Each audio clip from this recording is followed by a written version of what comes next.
Hi everyone.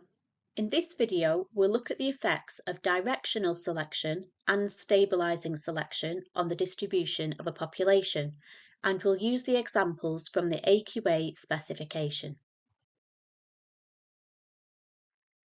In our last video, we saw the effect of natural selection on the population of peppered moths, when the darker coloured moths had a better chance of survival and reproductive success, leading to a greater proportion of darker coloured moths within the population. This exemplifies directional selection. Within directional selection, individuals with alleles for characteristics of one extreme are more likely to survive and reproduce. This is in response to selective pressure due to a change within the environment. Within directional selection, we see a change in the mean phenotype.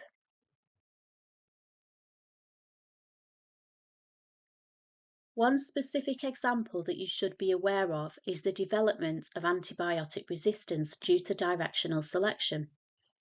Within a bacterial population, a random mutation may occur which results in resistance to a specific antibiotic.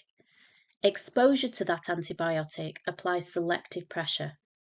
Those individuals with the allele for antibiotic resistance are able to survive and reproduce, passing on their resistance allele. The frequency of the resistance allele increases within the population. Use of antibiotics applies directional selection pressure on the bacterial population, selecting in favour of those with a high level of antibiotic resistance. Over time, resistance to multiple antibiotics can evolve within a bacterial population. Not all selection pressures result in a change to the mean characteristic of a population.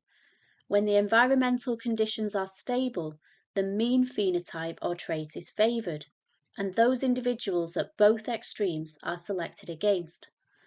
This is exemplified by human birth weight. Babies born with an average birth weight are more likely to survive and eventually pass on their advantageous alleles to the next generation.